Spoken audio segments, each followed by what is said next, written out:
Exactly.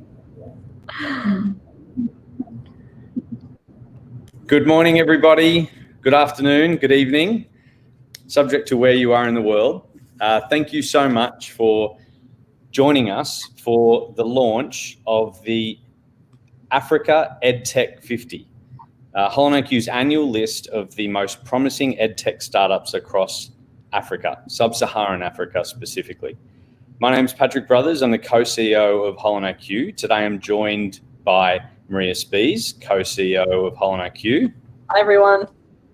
Krista Davidson, the head of operations and programs at INJINI, Africa's first EdTech incubator. Hi, everyone. Thanks for having me.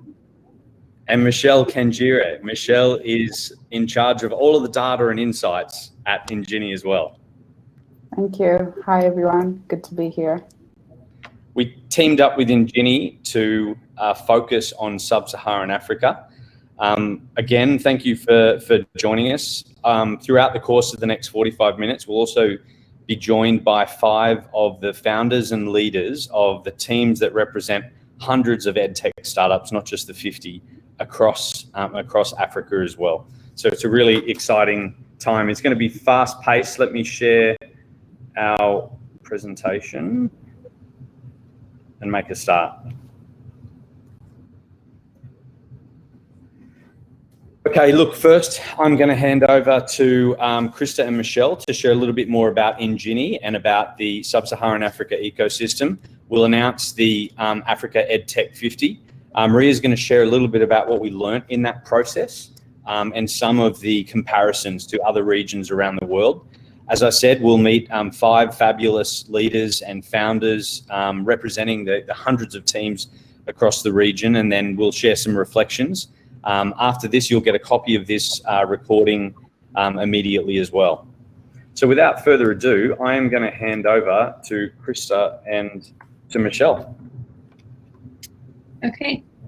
Hi, everyone. So really glad to be here and to be working with HolonIQ on this really great project. So for those of you who don't know, we just wanted to give you a little bit of background and tell you more about INJINI and the work that we do.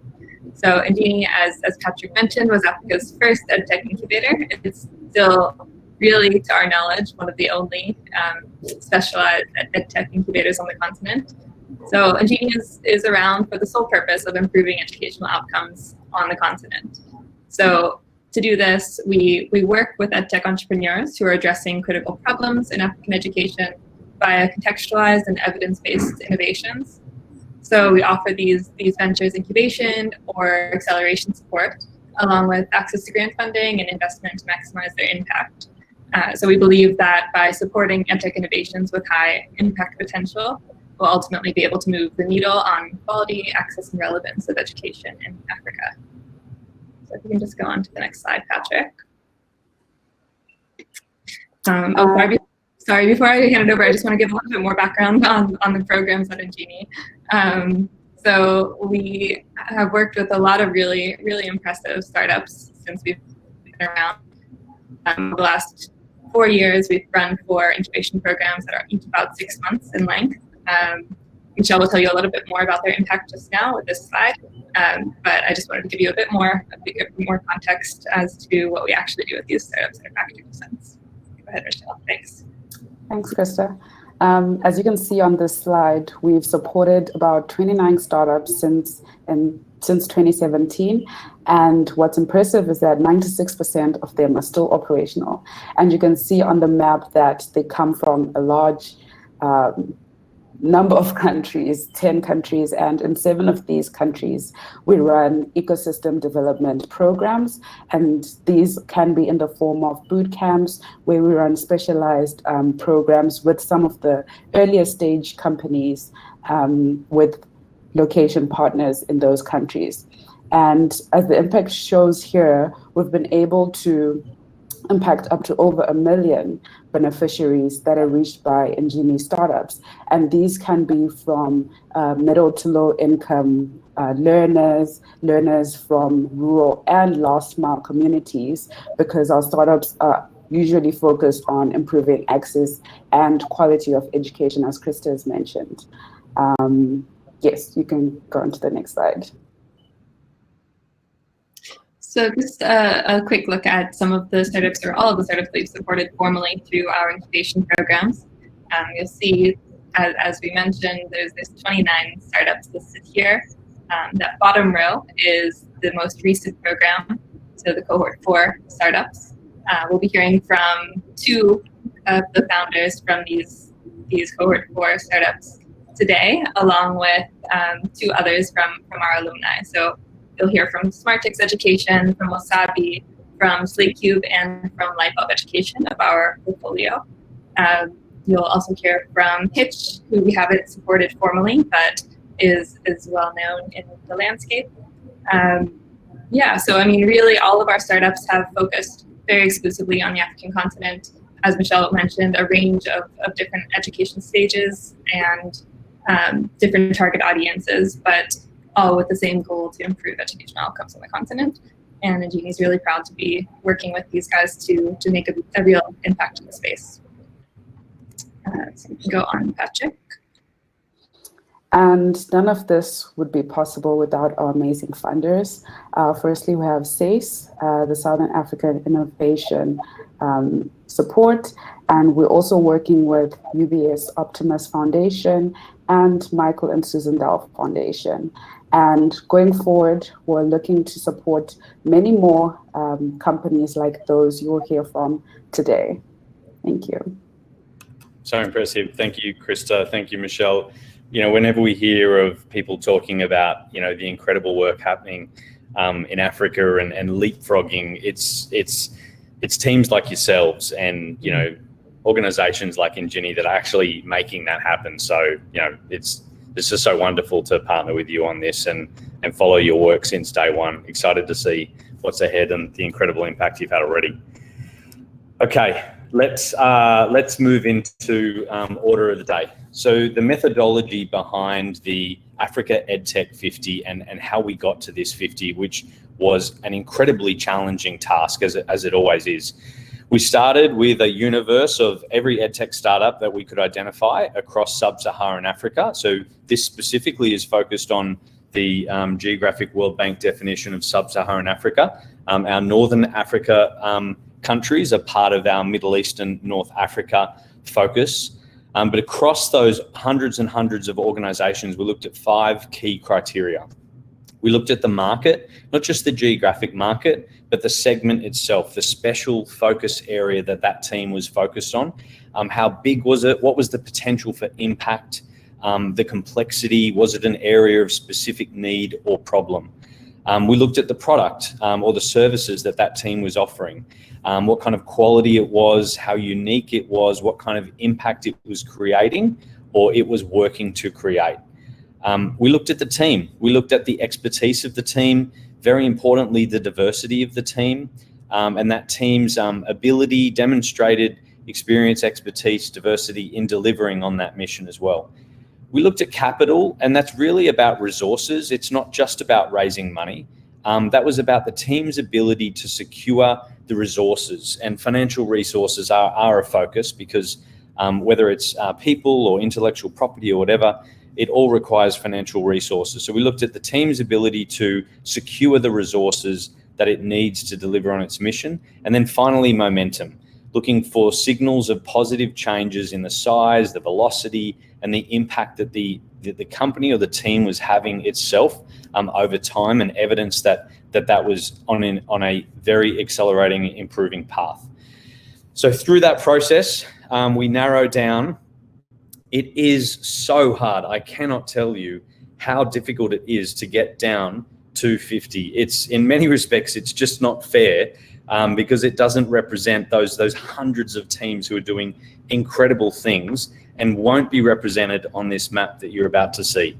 On the flip side of that, the teams that are represented here on the 50 are amazing. They are doing incredible things. They are having amazing impact in a very, very much needed area. So let's look at those teams. I'm not going to go through each 50 by name. After this, we're going to publish the 50 on our website. You'll get a copy of this video. Let me touch on the categories before handing over to Maria to share the insights that we learned through this process. So we saw a lot of teams in learning content and resources, some more traditional and then emerging and innovating initiatives and teams. STEAM and coding, really big, as was some really significant initiatives in financing of education as well.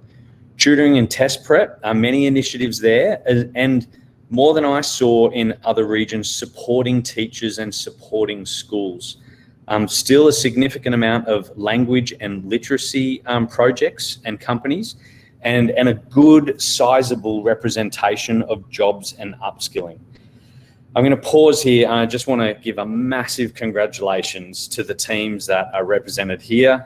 Like I said, you're amongst incredible company. So being on this 50 really is a testament to the work that you're doing.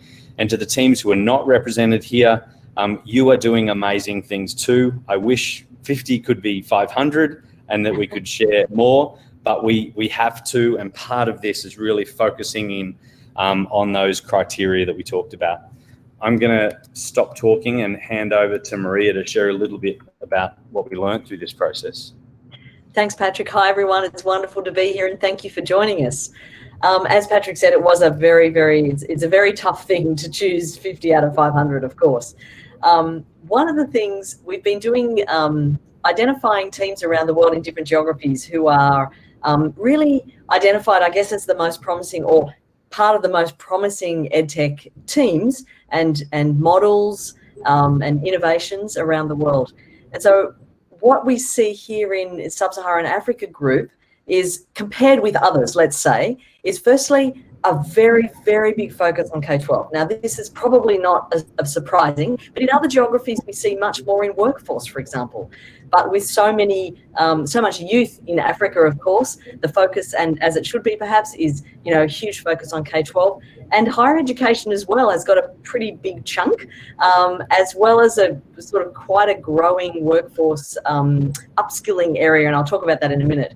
In terms of geographies, I guess what we're seeing here is teams from, you might say, larger economies, South Africa, Nigeria, Kenya, Tanzania, Ethiopia, and so on. But it's really great to see teams from smaller countries as well, making it into the 50. So we've got quite a good representation. I think there's something like 54 or 56 countries in Sub-Saharan Africa. So next year we hope to see many more teams from different geographies as well. If you can move to the next one, Patrick. And so what we've done here is from the market map that Patrick showed before, and as he said, this recording will be available and it will be published on our website today, soon, so you can have another long look at it. But essentially what we've done here is look at the different groupings of organisations in the Africa EdTech 50. And so whether they be K-12 or higher ed or workforce or so on. So some of the things we've learned here is, for example, the themes that filtered to the top. One of the things was tech upskilling, STEAM and coding, learning in terms of tech for kids and tech for adults. And so we see this in other geographies too, a little, but it was definitely a thematic that rose to the top here, and I think that's really great to see. One of the things that someone mentioned before, I can't remember who, but we mentioned before, was the importance of access. And so many of the teams are supporting accessing education, accessing learning. That could be through technology, mobile technology, for example, or it could be, for example, through financing, allowing learners to access education because they can provide micro lending or scholarships and so on. So we see some of that as well. And one of the things that's quite prominent in the Africa EdTech 50, which we saw a little bit also in the Nordics, is the supporting teachers and supporting institutions. And that is another form of access. Not necessarily directly B2C models, but B2B models where EdTechs are supporting teachers, supporting schools, supporting universities in order to, empower them or power them and amplify their work. And I think that is actually the sign of a very strong ecosystem. And so we're seeing that type of EdTech teams coming through in the 50 as well. And finally, one other thing to point out, and is, you know, we could talk forever just on this, but one other thing that I would like to point out is the language and literacy. So using technology for you know, language learning, English language, but also African language, storytelling, literacy programs, and so we're seeing that also bubble to the top in these 50, which I think is very, very important and worth talking about. Let's move on to the next one, Patrick. One of the things that you may be aware of is the way in which we segment the whole education landscape. There's a website here, globallearninglandscape.org. It's worth having a look at. Essentially, education is vast, it's huge, it's complex. There's a lot going on in the world, even more so now. It's more in the news than ever, and understanding that landscape can be confusing or, you know, complex anyway. And so this landscape helps to segment where innovation is occurring and what types of innovation. So I encourage you to have a look at that website and look at the teams that are supporting those innovations. And if we jump onto the next slide, Patrick, I just want to do it's essentially a quick world tour of our EdTech 100s and EdTech 50s. So a couple of weeks ago, we launched the Russia and CIS EdTech 100, and you can see there are some patterns emerging between these different geographies, but each one has its own flavour, its own strengths.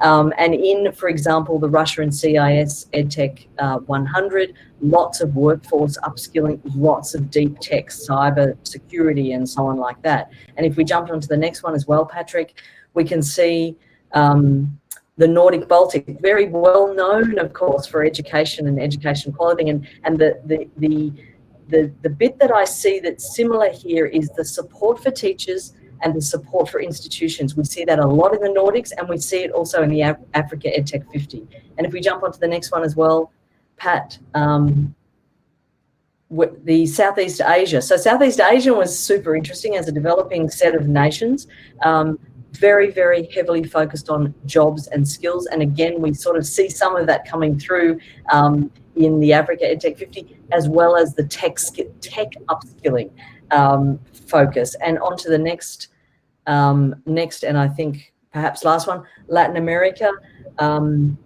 Again, even on the bottom left, the big square on the bottom left there, lots of workforce and upskilling. Language learning is huge in these markets. So, you know, one of the reflections really overall is that there are thousands, literally, possibly hundreds of thousands of teams of people working right now to support education and education innovation, which is just wonderful to see. And so it's a pleasure to be able to bring these teams to the fore. And I think now we're actually going to hear from the team. So I'll be quiet and let Patrick introduce the leaders of these organisations. Thanks, Maria. Okay, let's meet some of these teams. We've got 5 really wonderful leaders who represent not just the 50, but the entire ecosystem. We are going to hear from these leaders for 3 to 5 minutes each. I promised it would be fast and action focused as well. Our first speaker is Chris Zawonka from Masabi. We're just bringing Chris on stage now. And we'll share a little bit more. We've got a really great spectrum of teams here across. Chris, thanks for joining us. Thanks, Patrick. So Chris from Masabi. Chris, can I hand over and can you give us a quick tour of Masabi? Sure, sounds good. Thank you for that. It's a pleasure to see all of the great ed techs on your list and honored to be among them.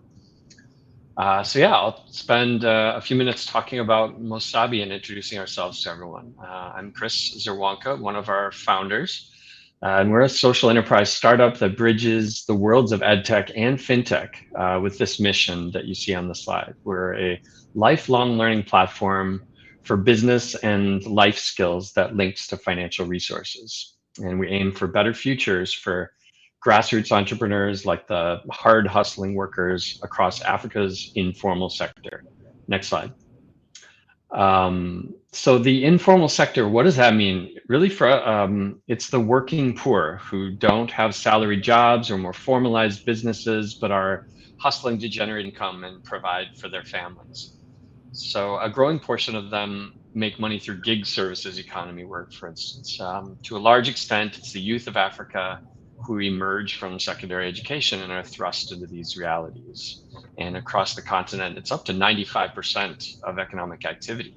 But there are lots of uncertainties, especially in 2020. It can be difficult for these people to save, gain access to credit, develop skills, and it really results in unstable incomes and unclear sort of upward mobility. So we asked ourselves, how can we help citizens break these cycles, scale business activities, and really build more secure livelihoods? Next slide. So our solution to this problem is to link EdTech and FinTech with what we call the MBA for the rising billions. So it's an accessible platform and the most relevant education for Africa's informal sector. Topics include entrepreneurship, financial literacy, managing money, demystifying digital services, both soft and hard skills, from mindset and motivation to budgeting and bookkeeping. And that's the EdTech part of Mosabi's solution. On the next slide, I'll show you the FinTech part. So through mobile learning modules and gamified quizzing, our learners build financial and life skills. And along the way, they're also generating scoring profiles, which we match to best fit financial service providers. Providers and products that they can find useful, completing this virtuous cycle that you see here. So we're combining transformative e-learning with incentives and resources. Next slide. So Mosabi learning modules use local languages, imagery, and audiovisual media to bridge divides. We're connecting with users on tried and tested mobile channels for both smartphones and basic phones. And recently we've deployed 2 new channels. We have an app on iOS phones. You'll see these on the streets as the booming, inexpensive devices focused on low-income segments, available through telecoms and brands like Techno. And we've also launched the Wise Mama Mosabi chatbot persona, who's our digital financial coach that can be in everyone's pocket. Next slide. Moving on from our user journey, this is where our patented data science and machine learning algorithms turn engagement analytics into scoring profiles. And these are measuring user preparedness and risks as they go through our content. Our partner financial providers that I talked about, they benefit via dashboards, reporting, and getting insights via open APIs to inform business decisions. Next slide. So essentially, Mosabi learning is happening on 2 fronts: livelihood skills for our users and actionable data insights for our partners. Needless to say, the same sort of gaps in skills as well as our value proposition, we think apply across most African countries, but even further across the global South. So we're really building a scalable platform and strategy to continue expanding and soon even outside of Africa. Next slide. We couldn't be doing it on our own, of course. We've been blessed with the support of some tremendous accelerators and partnerships, including, of course, from INJINI, who you heard a bit from earlier. And next slide, I'll underscore that we're proud of our unique solution, but we really feel like our team is the biggest differentiator. I'm really lucky. I get to work with amazing people who are passionate about our mission and are thought leaders really in education, financial inclusion, creative arts, and technology. And my last slide then. So I'll close and say that, yeah, thank you for letting me introduce. That's Mosabi. Perhaps we're a little bit different in focus and approach than some other ed techs, but we hope you all will soon be seeing people in your communities using Mosabi and immersing in our lifelong learning for that's engaging, gamified, entertaining, and building skills and financial health. So that's us. Thank you. That was amazing, Chris. Thank you so much. It's so impressive how you're blending expertise from FinTech and EdTech And as was mentioned before, in doing so, combining, increased access. But I just love MBA for Billions is awesome. That's so incredible.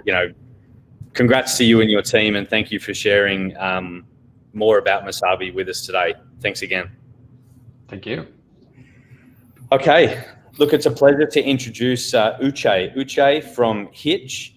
Uche, can you share a little bit about what you and your team do? Hi, thank you so much. Thank you, Patrick. Hi, everyone. My name is Uche Onora. I'm co-founder at Hitch.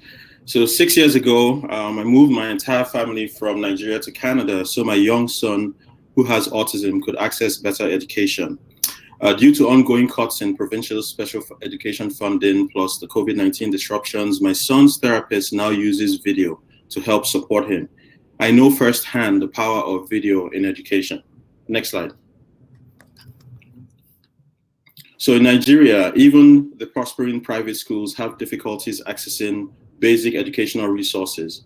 Nigeria's educational system challenges include over 10 million children not in school, less than 50% able to read and write after 6 years of schooling, and a teacher-pupil national average ratio of over 1 to 100. But due to COVID-19, over 39 million students have been out of school for 3 months. Research shows that a student's educational development and performance is significantly impacted by even missing 3 days of school per month. And currently, the primary source of educational content is from local textbooks. Next slide, please. But when students and teachers want more, it's challenging to find reputable, locally relevant digital resources. And given all the day-to-day activities students and teachers must perform, it takes time to search for content. And then on top of all this, they have to search on unreliable internet connections across multiple web platforms and content providers, making it almost impossible. Next slide.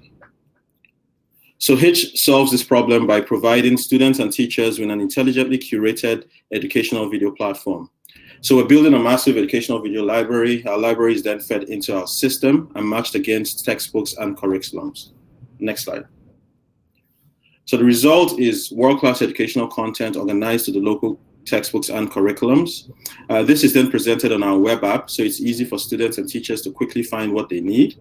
And then by tracking various analytics, we can understand the video's effectiveness. This data is then fed back into our algorithm to further improve our system. Next slide. And because of power and internet issues, we provide a battery-powered hotspot that stores our web app and content locally. We also have a synchronized online platform for compression-optimized video streaming, download offline, and playback on any device. And we're also working with MTN and KaiOS to deliver educational content to underserved students, teachers, and parents, simulating the offline Hitch video hotspot. Next slide. So Hitch is a B2B2C or B2G2C annual subscription. Next slide. So far, we've sold to 25 private school customers, and we're finalizing plans with UNICEF to expanding to another 200 schools before COVID-19 hit. But following the recent launch of our free online platform, we're also launching a premium customized and dedicated online platform for private schools. Next slide.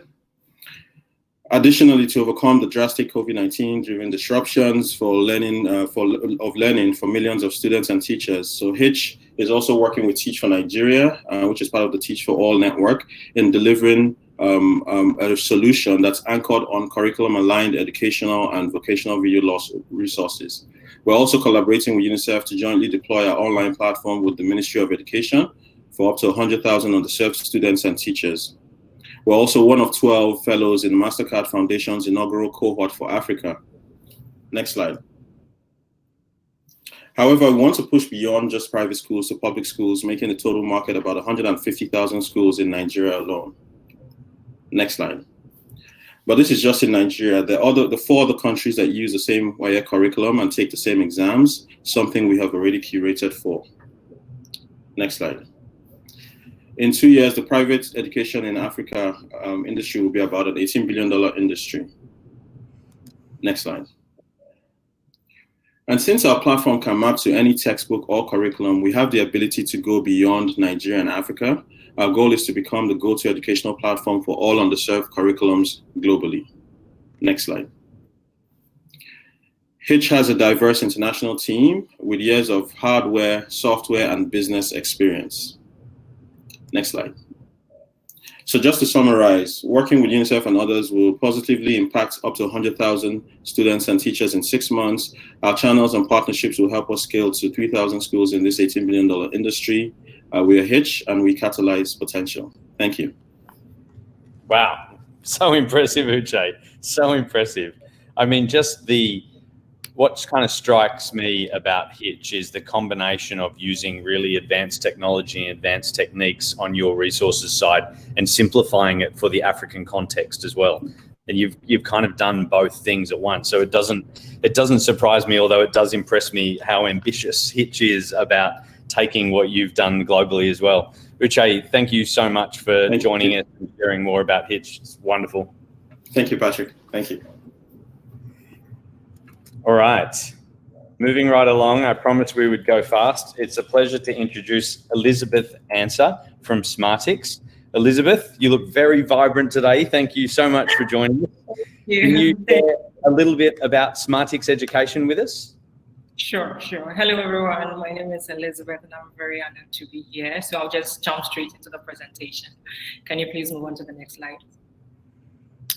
So in most Ghanaian classrooms, students are bored out of their minds and they are just hoping for break time or closing time, and that is basically the most exciting time in school for them. For many more, they've been relegated to the bottom of the class because they're not performing as expected, and these students are basically questioning their place in the classroom because, attention is only given to those who are doing so well. And others too do not see the relevance of what is taught in the classroom because there's a huge disconnect between what happens in the classroom and what happens in the room. Next slide, please. Because of this, there's very little enthusiasm for learning, and education has basically become sort of a box to tick in life, and people are not really getting the value of education as they're supposed to. So we are providing a solution over here at Thematics by creating situations where students are going to revive their love for school, enjoy the educational system, and basically for the purpose of education to be truly achieved. Can you go on to the next slide? So at Thematics, here's our solution. We've designed educational content in very engaging forms. We are trying to make students the center of the educational process, to restore their agency in the classroom and to make sure that they are seen, they are valued, and they are valuable in the classroom. So we have illustrated lessons, we have videos, we have video games, and we have projects for different subject matters. We're also reaching out to students all over Ghana, especially in those in remote areas and are struggling in school. So far, we've been able to rehabilitate about 150 students back into the classroom. They are doing well. We do regular check-ins with their teachers, their parents, and of course with the students too. So that is our Smartest Summer School, our Reach Out project. Can you move to the next slide?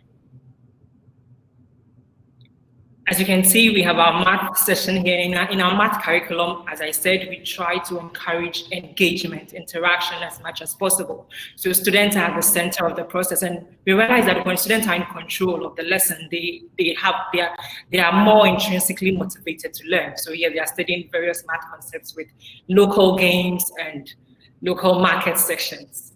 Next slide. My favorite, of course, is the creative design, where we give students the tools, we encourage them, we let them to learn collaboratively to create devices. So where you can say they are creating Bluetooth controlled cars from scratch by connecting wires. They also create miniature traffic lights, miniature smoke detectors, and sometimes they create devices that we never even thought could be created. This speaks to the creativity of students. Next slide, please. Our science curriculum, science is the study of life, and we find that the four walls of a classroom are not enough to contain life. So we take students outside. We try to encourage as much, because some students do so well when they are outside of the classroom that when they are in. So we give everyone the opportunity to shine. So we take them out, they play with their hands, they play with their eyes, and it's all part of the learning process.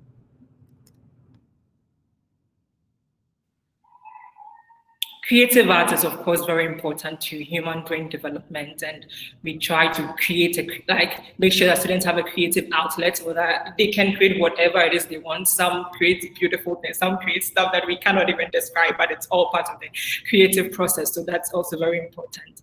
Next slide, please. An aspect of education that is grossly lacking in our curriculum is appropriate English education. And when it comes to English education, there's more than just correct grammar and correct English speaking. We try to make students think creatively, interact with literature, read more, and encourage them to create their stories too. Over here, you can see they are quite happy because one of them told a story that was so much fun that they were all laughing and playing with that story. Yeah. Next, please.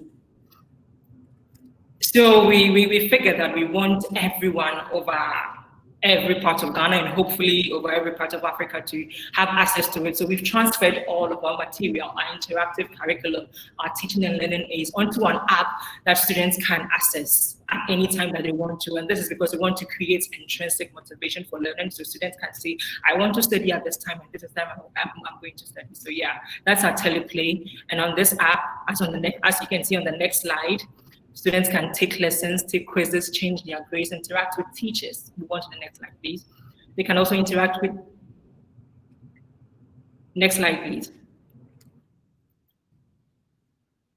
They can interact with teachers because we find that as much as we're trying to introduce technology, like improve education with technology, technology is not exactly absolutely effective in the educational system when you remove the human aspect of it. So we encourage students to interact with teachers as much as possible. We have daily check-ins, even with those who are just using the app, daily check-ins with teachers, with students, and with parents too, to see exactly how students are faring.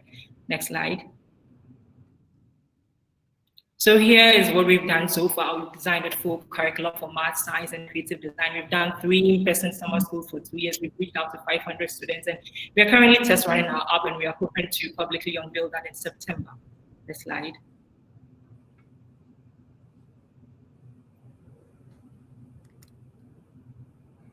Our current potential users are 2.8 million, and we are hoping to increase that to 4 million users in 5 years. With hard work, of course, that requires a lot of hard work. Next slide.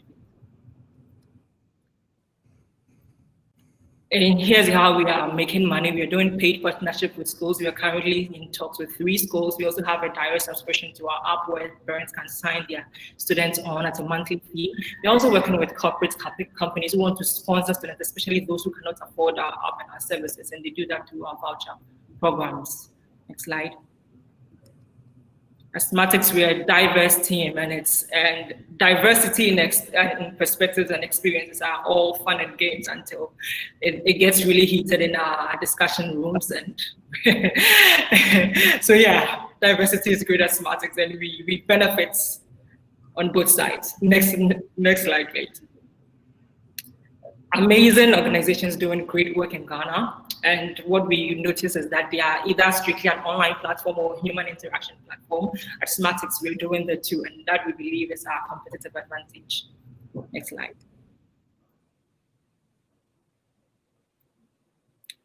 Next slide, please. Yeah. So we're looking for a partner, basically someone who believes in the power of engagement and interaction in the classroom system. So we're looking for someone who believes in making quality education accessible to all. And if you are that person, we are asking you to come on board. Let's make this a reality. Next slide, please. So yeah, this is Thematics Education. Once again, my name is Elizabeth, and we're trying to make sure the classroom is as much fun as possible. So thank you so much for having me. It's a real honor to present to you. Thank you. Thank you, Elizabeth. That is so impressive. I mean, Ghana is so lucky to have Thematics. Ghana's lucky to have you. I mean, every country in Africa, I think the world wishes they had an Elizabeth at Thematics with as much passion and enthusiasm, and a diverse team, as you just described, is kind of the secret sauce, right? So congratulations, well done. You're doing incredible work. Thank you so much for sharing the work that you're doing today. Thank you. Thanks, Elizabeth. Okay, it's my pleasure to introduce Alan Mashabe. Alan is the founder at Lightbulb Education. Alan, can you share a little bit about the work that you and your team are doing? Thank you, Patrick. Just want to make sure everyone can hear me correctly. I'm not quite sure with my mic sometimes. I'm assuming it's gone through. All right, perfect. So thank you for the introduction. My name is Alan Mashabe. I'm the founder and creator of Lightbulb and Lightbulb Education. I'm just going to go to the next slide, please. Lightbulb is in itself a learning management system that we developed in terms of like making it available for to be customized, to enable education online for both corporates and schools. It's basically a simple, easy managed and mobile cloud-based software as a service component with the ability to allow for content management and communication tools. So basically, if you wanted to put services online or any sort of teaching or training, we could create a system for you. We can white label it and customize it according to the colors and schemes that you want, and you can make it your own. It will allow you the ability to train and teach online. So currently it's being used a lot by schools, universities, corporates, and so on. In terms of the benefits, it's very good for low administration, increased automation of services, saves a lot of time. It's very cost effective in terms of what it can provide you as opposed to doing normal workshops physically. And obviously now with COVID, it makes it even more beneficial because you're able to teach and train digitally as opposed to the previous version of how you'd go about it. There's increased user engagement and boosted retention using the different tools that are on the system. I just want to go through the features. Next slide, please. In there, we have things such as learning paths. We got user navigation, interactive engagement tools. You can create courses on the platform. Just the next slide. Also components for analytics, so you can pull reports on activities done by users on the platform. There's options for viewing different types of content in terms of media notes, different documentation that you want. And then there's also live engagements, which include things like live streaming, webinars, discussion groups, anything that you would like to try and do through this in terms of a live engagement can be done on the platform. It also comes with support services as well. We go to the next slide. Also has a mobile option, so you can basically access it on any device. So any user, any organization that wants to basically utilize it can make sure that they can access it from any devices as long as they have access to the internet. It will work for you. Next slide. So we have a very good track record with the different diverse groups that we work with. Currently over 10,000 users on the platform, both from schooling side and for corporate partners. A lot of companies are now starting to utilize it for their internal staff training and teaching.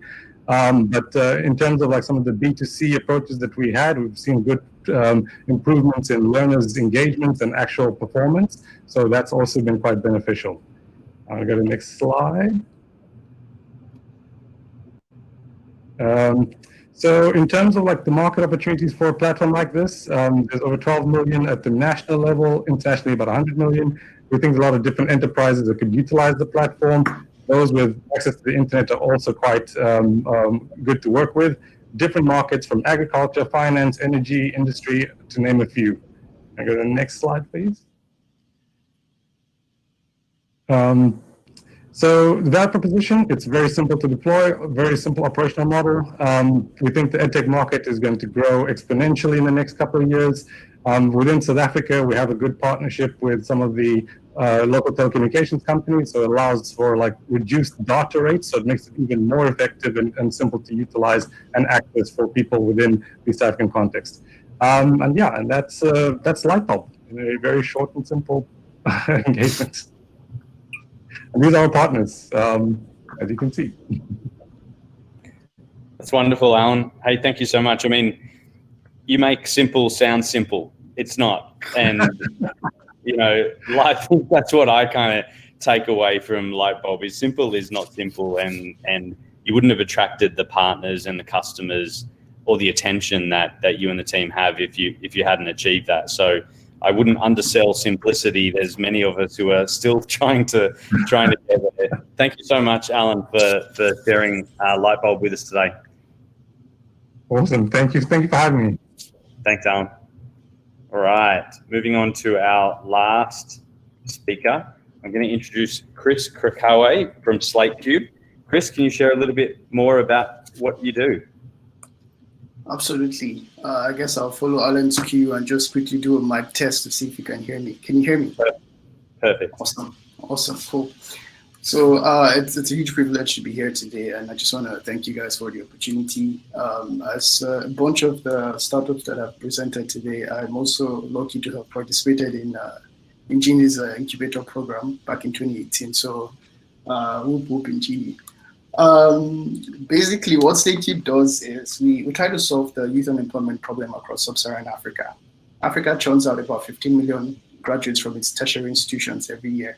And painfully, about 70% of our graduates don't get integrated into entry-level opportunities. And that's because, interestingly, most of them lack the skill sets that employers are looking for. So what we've been able to do with SlateCube is we've leveraged artificial intelligence to do two things. One is effectively offer upskilling programs that train people in the skill sets that employers are looking for. And then we've been able to build a system that effectively integrates them into gainful employment with organizations who are hiring for those skill sets and personality traits as well. So because we have a bunch of tools we offer, we decided to come up with the Early Career Solutions term, which embodies and includes all of the different services that we offer. Yeah, and interestingly, because of COVID-19, it has necessitated that a lot of organizations have to find new ways to offer their services, and even individuals as well have to look for new ways to move online and basically win in whatever sector or space that you're operating in. Next slide, please. Next slide, please. Yeah, so SlateCube ECS are cloud-based services. No. The previous one. Yeah. So basically, our ECS services are cloud-based services that are designed to intelligently do three things: one, upskill, assess, and then integrate top entry-level talent into businesses. Next slide. Now, what is interesting is the scope of the market that we occupy. In Nigeria, we have way more people who are below the age of 25 than in the United States, and also this is true for like a huge chunk of the African continent. We have about 250 million people who basically fall under our target market. There are 16.2 million jobs every year. They're targeting entry-level roles across Sub-Saharan Africa. And this is and by the way, they pay an average of $6,000, every year. Now, this is a $9.7 billion market. The current markets that we play in Nigeria and South Africa accounts for about nearly $1 billion. And then for Africa, it's 9.75 billion. That's the space we're playing in, and that's how much it's actually valued as at today. Next slide, please. Great. So our primary service is SlateCube Accelerate and SlateCube Workforce. With SlateCube Accelerate, we offer project-based online courses that teach industry-relevant skills that companies care about. It offers psychometric tests, and then you also do a bunch of behavioral trait assessments. And then you have profiles that effectively show your skill sets, show your soft skills, your hard skills, show your performance in actual courses that helped you get those skills. And so it's quickly summarized, so you don't, the CVs and the way talent and their skill sets are presented to employers is actually quite unified. Now with the workforce service, it's just a bunch of smart tools that basically help companies to clearly define who they're looking for, evaluate them, and then eventually hire them for the roles in the organizations. And this is very interesting because like you have this working for literally all kinds of organizations. We have law firms, we have startups, we have big organizations who run their graduate recruitment programs with our platform. I'll just move to the next slides quickly so I can go into more details. Accelerate basically again offers targeted online skills that teach certain industry relevant courses that help you acquire relevant skills. And how this is different is unlike your typical platform, right, where you're just learning for the sake of learning and hoping you're going to get a job. When companies post roles on our platform, right, the system automatically gets the skills that they care about and will suggest courses on our platform that actually teach you the skills to better, to better present your skill sets and then to tell the company if you're a good fit or if you're not. And it ranks you based on your performance. So irrespective of what you study in the university or irrespective of what you're graduating with, because most organizations are hiring entry-level roles purely based off the fact that they want you to have skills and not necessarily experience. This is a very, very effective way for them to actually hire entry-level, talent. Next slide. I have essentially covered Workforce, which is our tool for recruiting and onboarding entry-level talents anyway. So we'll just move to the next one.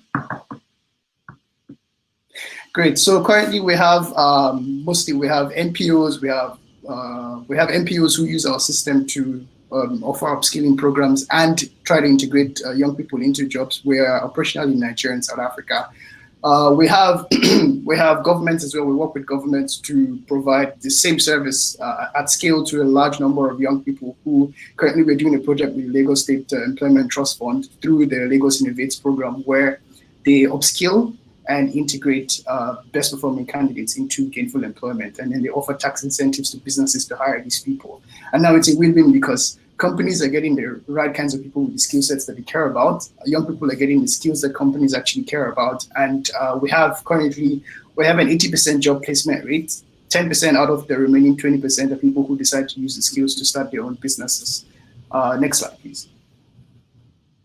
Great, and because of all of this, we decided to introduce a new service that allows companies to do, basically anybody, organizations to do trade assessments using our NLP engines.